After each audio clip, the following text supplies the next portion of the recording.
অবশেষে বাড়ির বৌমা হিসেবে মেনে নিল ঝিলকে বাচ্চা মুখ দেখে। হ্যাঁ বন্ধুরা, এমনটাই দেখতে পাবে ভোলে বাবা পার করে গা সিরিয়ালের আগামী পর্বে।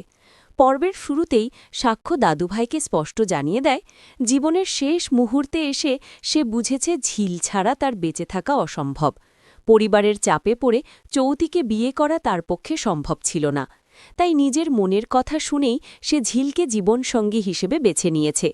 এই সিদ্ধান্ত যদি কারো চোখে অপরাধ হয়, তবে সেই দায় সে স্বেচ্ছায় গ্রহণ করতেও প্রস্তুত। সাক্ষ্য দৃঢ়ভাবে জানায় ঝিলকেই নিয়ে সে সংসার গড়তে চায় এবং ভবিষ্যতে কি হবে তা ভাগ্যের ওপরই ছেড়ে দিতে চায়। এরপর ঋষভ সবাইকে ভিতরে যাওয়ার ব্যবস্থা করতে বলে। সে মনে করিয়ে দেয় এই পরিস্থিতিতে ঝিলের জীবনটাই সবচেয়ে কঠিন হয়ে উঠেছে। প্রতিটা মুহূর্তে তাকে নিজেকে মানিয়ে নিতে হবে এবং পরিবারের সবার অনুভূতিকে গুরুত্ব দিতে হবে। ঝিল তার মাকে ভিতরে আসতে বললে মা আবেগে ভেঙে পড়ে। সে মেয়ের ভালো থাকার কথা বলে বিদায় নিতে চায়। তবে বাড়ির কিছু সদস্য সেই কথাকে ভুলভাবে ব্যাখ্যা করে কটাক্ষ করে বসে। তখন সাক্ষ্য স্পষ্টভাবে জানিয়ে দেয় ঝিলের মা মিনু মাসি আর এই বাড়িতে কাজ করবে না।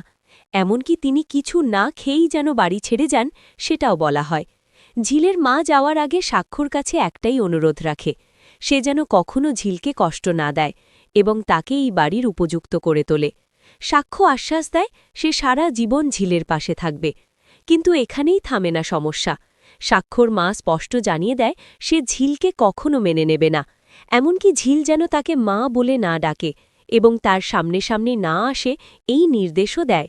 শতরূপাও একই সুরে কথা বলে। পরিবারের প্রবীণরা এক একে জায়গা ছেড়ে চলে যান। তবে সুদর্শনা সমস্ত রীতিনীতি মেনে ঝিলকে ঘরে তোলার সিদ্ধান্ত নেয়। যদিও অনেকেই তাতে আপত্তি জানায়, তবুও শেষমেশ দুধ হালতায় পা দিয়ে ঝিল ঘরে প্রবেশ করে।